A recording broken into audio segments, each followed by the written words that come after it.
They say he and Xenia were together. He himself hinted he made her pregnant. And then she got rid of the baby. They were lovey-dovey. One day he came to me and told me a story and said you mustn't tell anyone because even Pushkin doesn't know. You mustn't tell him. But I'm a little upset by what happened. I said, what is it? Is it serious? Very serious, because during the night Pushkin's wife Xenia got into my bed.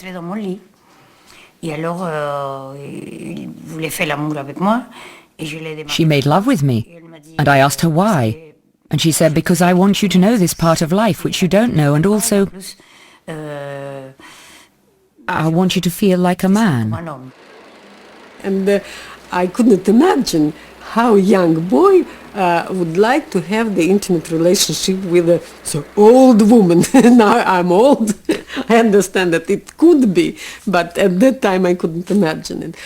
Well, I believe that Rudolf felt himself not very comfortable in this situation because he had a very big respect to Alexander Ivanovich Pushkin, and behind his back to have an intimate relationship with his wife, it could not be very good for him. I believe that it touched him, but he could not refuse maybe to Ksenia.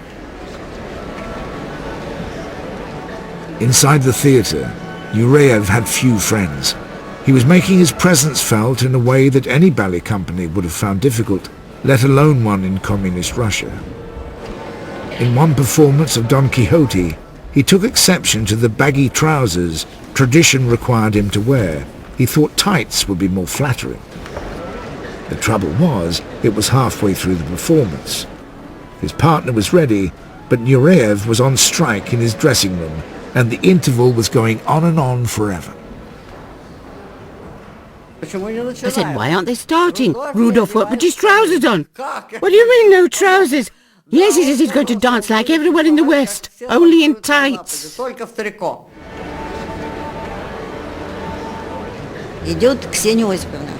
Along comes Pushkin's wife, Xenia. She says, Tamara, go and talk to him. Maybe he'll listen to you. He won't put the trousers on. They won't let him on the stage. The performance is going to collapse. There'll be a scandal. With the audience growing restive after waiting for almost an hour, Nureyev finally gave in. The act started, but it was the last time he put these trousers on. After the performance, I said, Rudik, you can't do that. I can't put on these poncy trousers. I've got plenty of bulges of my own. From then on, whatever the tradition, it was tights every time. At that time it seemed strange to us because none of us came out on stage wearing such a tight costume. But it suited him very well because he had a perfect physique. Of course it made him look handsome. It wasn't shocking for the audience, it was the other way round. Everyone liked it a lot. It was new and it suited him perfectly, and everyone was excited.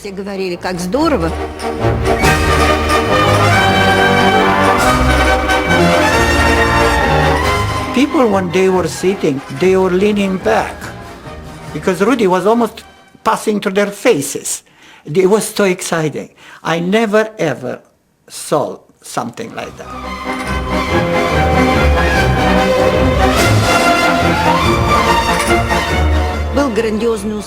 It was a colossal success. They were throwing flowers from the balcony, they were shouting his name.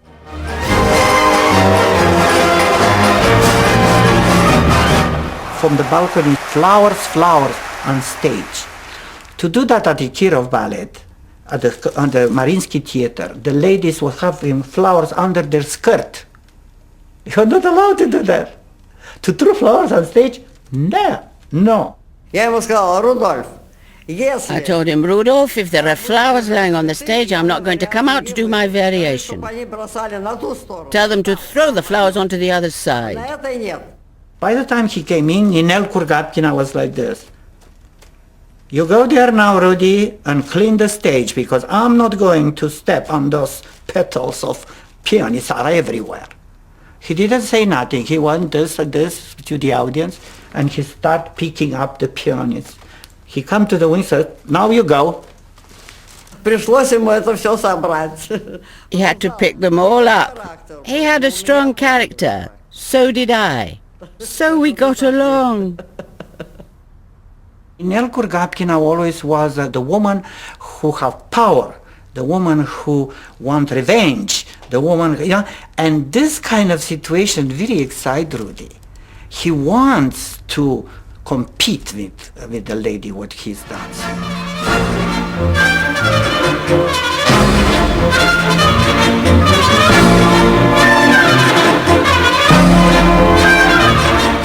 But before the cheers died down, the Kirov authorities let him know that the episode of the tights had not been forgotten. It was actually a letter for all the dancers saying, Rudolf Nureyev, this is the last time what this can happen. And next time, out. Yes. Nureyev was undaunted. His own performance was all that mattered to him. The world revolved round him in private as well. His student friend Tamara loved him, protected him with the total loyalty he demanded. In his mind, I was his property.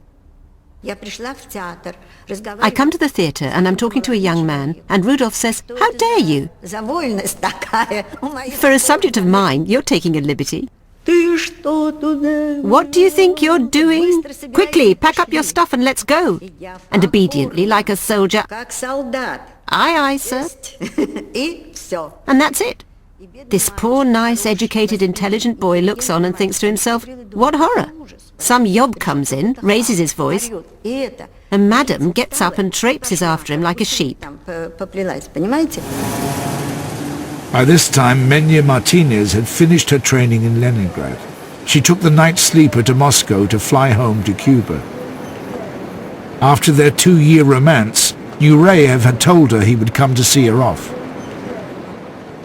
The theatre director had told me, Menya, if Nureyev comes to the station, he must return to the theatre because he has a rehearsal.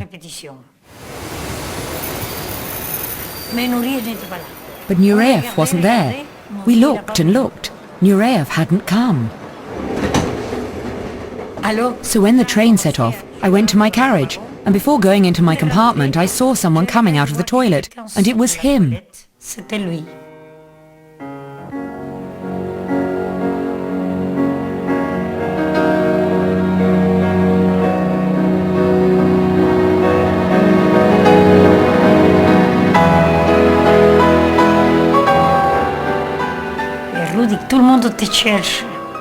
Rudik, I said, everyone's looking for you. You've got a rehearsal tonight. Sergeyev and Rudinskaya had warned me that you might come. You've got to go back. No, I'm going with you. I've promised.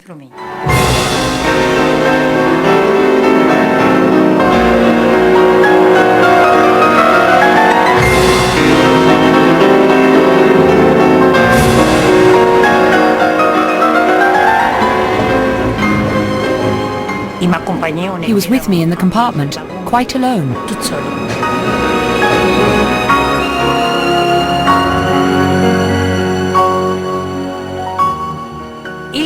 He wanted to get close. I think he said, well, it's the last time we're seeing each other. Let's be together.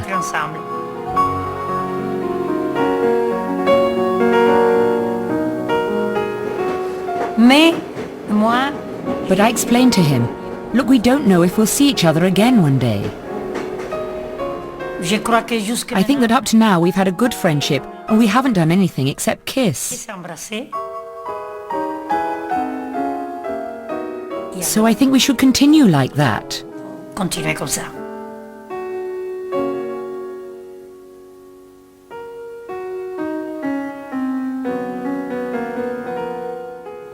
So he looked at me and said, yes, perhaps you're right. And that was it.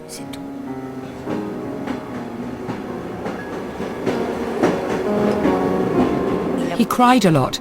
He kissed me, and I said, "Don't cry." He was sadder than I was. But when I was in Cuba, when I realized that he'd stay behind, then I cried.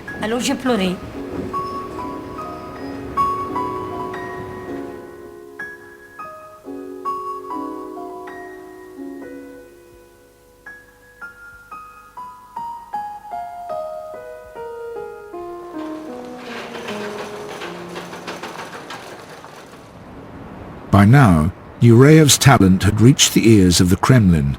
He and his dancing partner, Ninel Kogapkina, were booked for occasional private performances for top Communist Party officials, even though he had steered clear of Komsomol, the party's youth wing, which most of his colleagues automatically joined.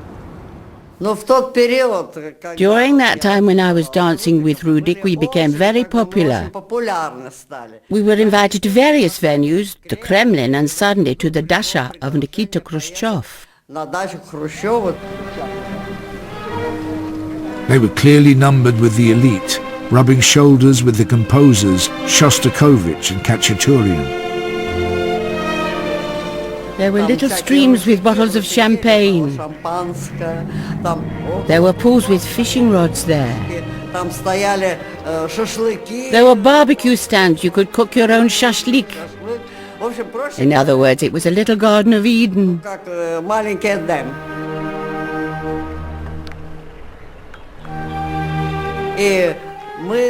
Then we danced Don Quixote, Adagio and Coda.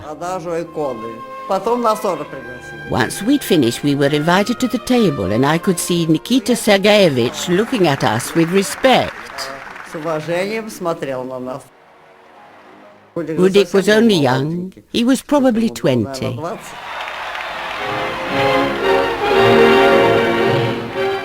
But when the Soviet dance team was being planned for the International Youth Festival in Vienna in 1959, Nureyev was left off the list. His mother was actually questioned about whether he was likely to defect.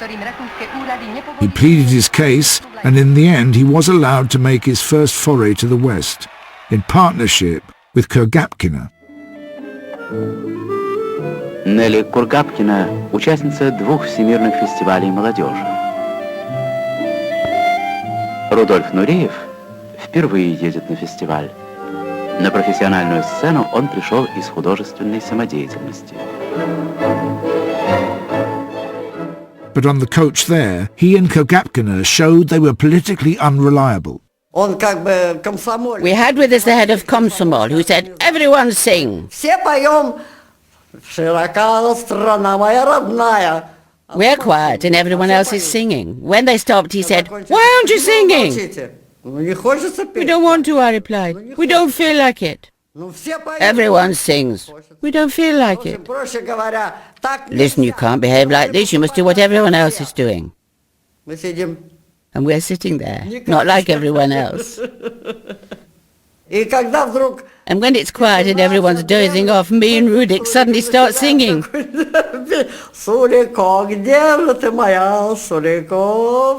We did everything different from everyone else.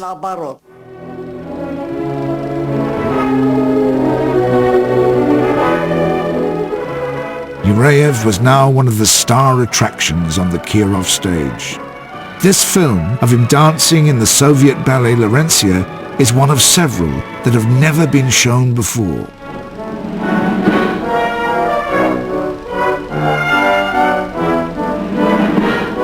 They're the work of an 18-year-old German ballet student, Taya Kremke.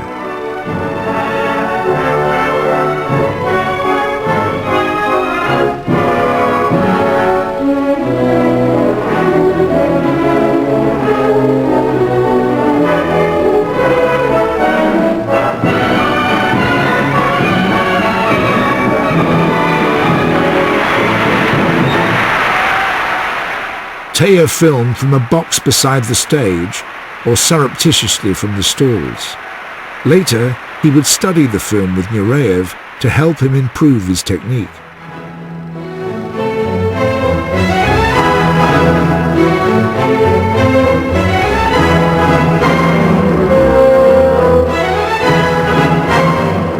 He was sometimes filming his friend from right behind the conductor.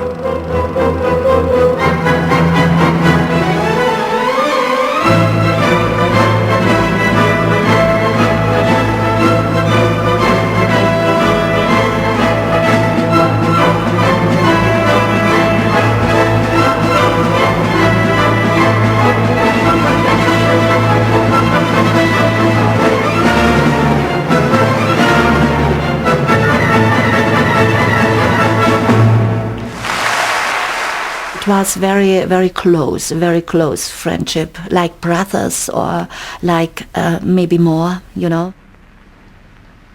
Teja always had his cine camera with him. Monday was Nureyev's day off, and Teja would often abscond from class to be with him. One Monday, they were interrupted in Teja's room. He'd bought Rudolf a present. Nureyev was sitting on the floor with crossed feet, and around him Teja constructed these rails and trains and houses, trees and all what is together. And also candles. He put candles around him on the floor because it was still a little bit the Christmas time after New Year.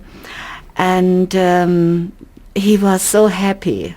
Nureyev was so happy. Teja told his sister that he and Rudolf had become blood brothers.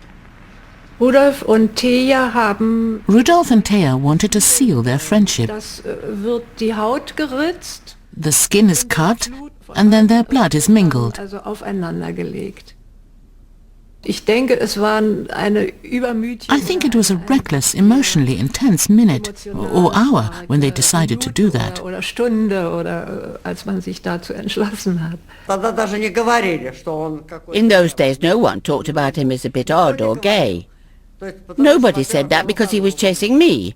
And I'm, after all, a woman. He knew plenty of women, but men were, of course, all round him. Did you have any feeling that he was homosexual then? I had no feeling, you know, or I had no idea about homosexualism at all. That's why I couldn't imagine.